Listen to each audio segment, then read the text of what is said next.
जय Hind. Biology class में आपका स्वागत है। आज हम नया चैप्टर शुरू करने के लिए जा रहे हैं प्रजनन तंत्र। क्या शुरू करने जा रहे हैं? प्रजनन तंत्र। इंग्लिश से बोलते हैं रिप्रोडक्शन सिस्टम। Reproduction system. तो चलो शुरुआत करते हैं। प्रजनन तंत्र है क्या? चलो, प्रजनन तंत्र कहते किसे? प्रजनन तंत्र कहते किसे? तू शांति से बैठ, हल्ला नहीं, ठीक है? वरना सपकवा किधर है? बड़ी मार मारेंगे हम, ठीक है? शांति से बैठना है। कल तो तू बच गया था यार, आज तो तू बचने वाला नहीं है।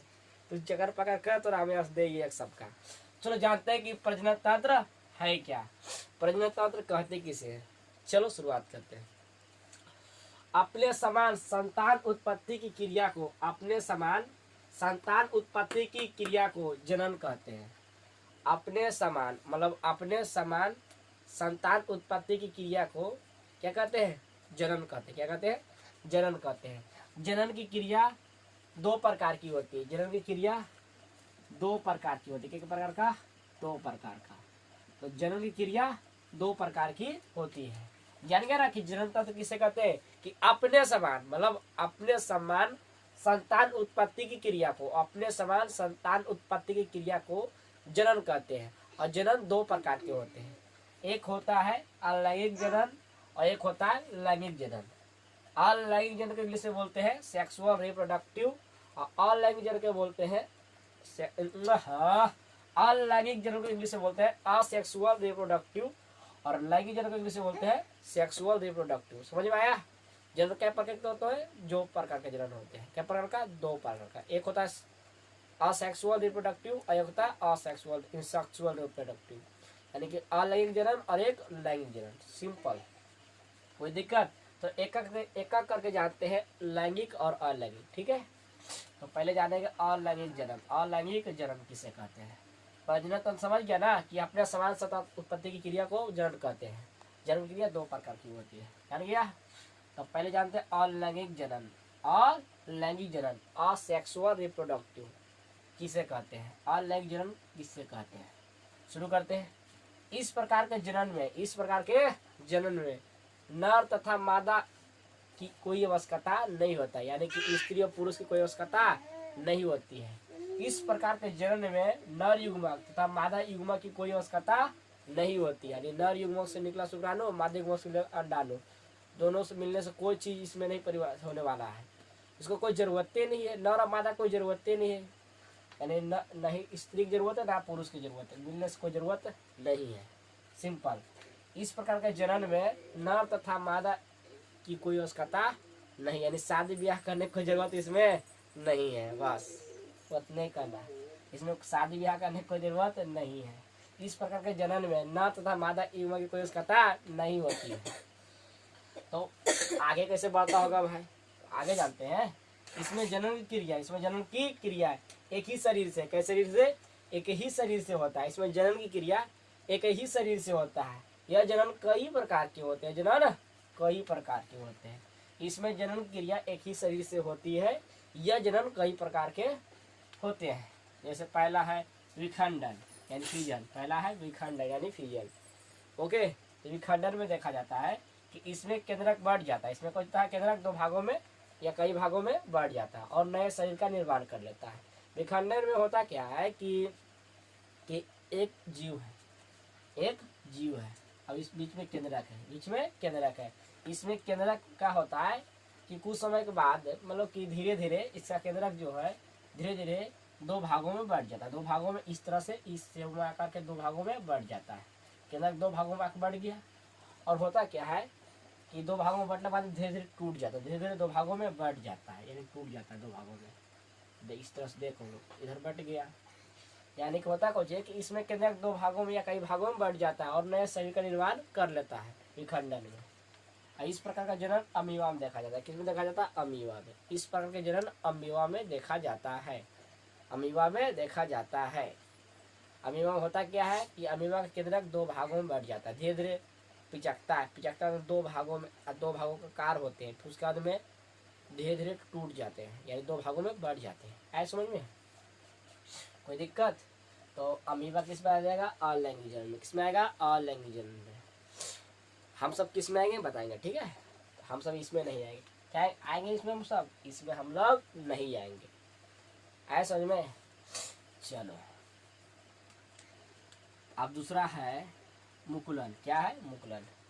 इस प्रकार के जनन में शरीर में उभार पैदा होता है। इस प्रकार के जनन में यानी मुकुलन बर्डिंग में, इस प्रकार के जनन में शरीर में उभार पैदा होता है, जिसे बर्ड कहते हैं। जिसे बर्ड कहते हैं यानी शरीर में एक उभार पैदा होता है, ऊंचा जैसा उभार पैदा होता है, जिसे बर्ड कहते हैं। ये बर्ड कुछ समय बाद ये अंगूर अथिया ऐसा खुटवा ऐसा निकल जाता है, खुटवा जैसा न निकल जाता है कुछ समय बाद, और ये खुटवा ऐसा धीरे टूटने लगता है, दो भागों में बढ़ जाता है और एक नया जीव का निर्माण कर लेता है। ये क्या है, मुकुलन। क्या है, मुकुलन। क्या है ये, मुकुलन। देख रहे हो, पहले इतने चुकी था, तारीसु को निकला था थुथुनुमा, और फिर धीरे धीरे वैसे निकल गया, फिर धीरे धीरे थोड़ा सा कट टूट गया और टूट के इस आकार में आ गया। आए समझ में।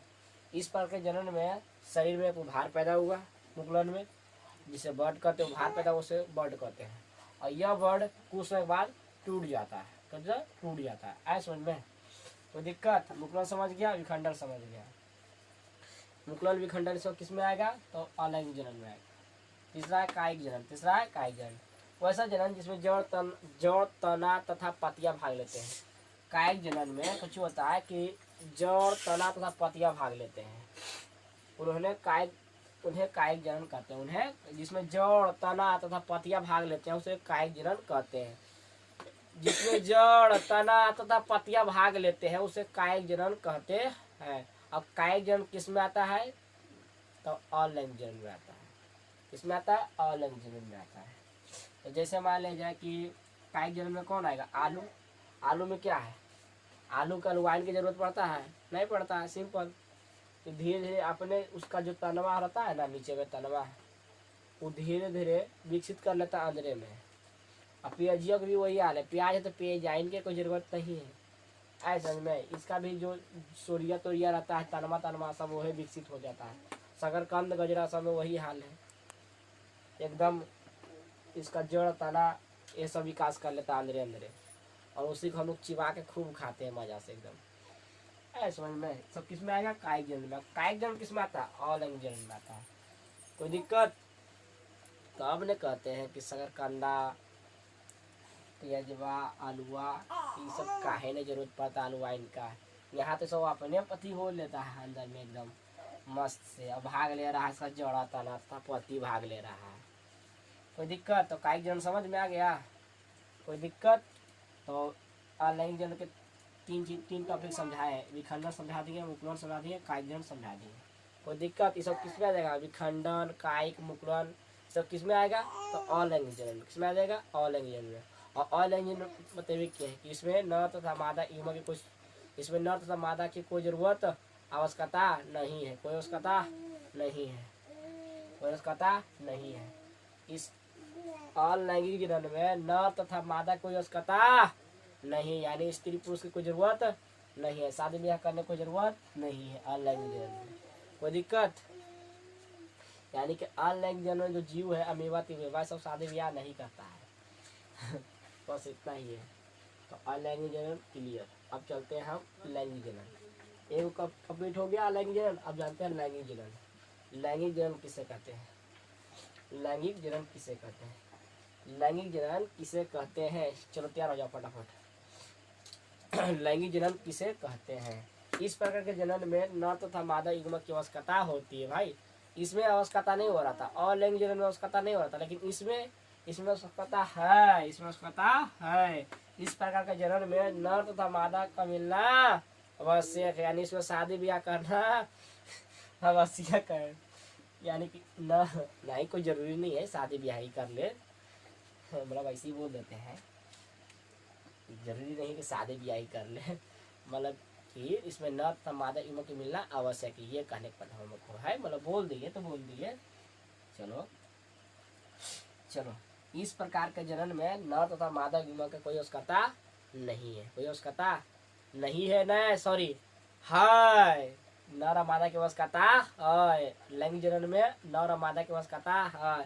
नर सीखना और कहता है नर युग्मक से निकला शुक्राणु, अब मादा युग्मक से लेना निकला अंडाणु, तो शुक्राणु और अंडाणु मिलकर निषेचन होता है, क्रिया होना है तो होना है, कोई दिक्कत, तभी लैंगिक जनन आगे बढ़ेगा, इसे नहीं बढ़ेगा। तो आज का मेरा टॉपिक सिर्फ इतना ही था। अगला टॉपिक हम बनाएंगे अगले नेक्स्ट पार्ट में। ये तो पार्ट 1 वीडियो है, ये पार्ट 2 वीडियो बनाएंगे हम मादा जनन अंग, मादा जनन, अगला पार्ट में हम बनाएंगे मादा जनन अंग। पार्ट 2 वीडियो हम बनाएंगे, जब हम पार्ट 2 वीडियो बनाएंगे तो बनाएंगे टॉपिक रहेगा मादा जनन अंग, मादा जनन अंग, मेल रिप्रोडक्टिव ऑर्गन। और पार्ट 3 वीडियो हम खत्म कर देंगे प्रजनन तंत्र।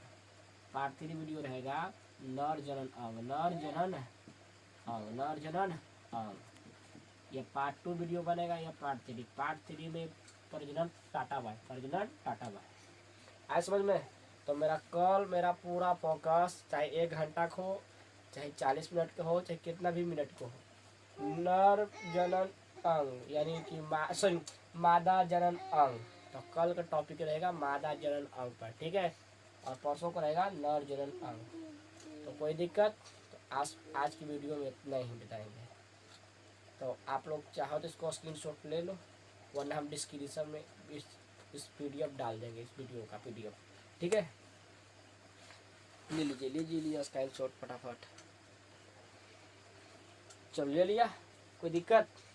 तो आशा करते हैं कि आपको थोड़ा बहुत तो समझ में आ ही गया होगा यार। तो रात भी बेसी हो गया है, चलते हैं हम भी घर, खाना वाना खाते हैं। तो इस वीडियो में इतना ही, मिलते हैं नेक्स्ट वीडियो में। तब तक के लिए जय हिंद, जय हिंद, जय हिंद, जय बिहार।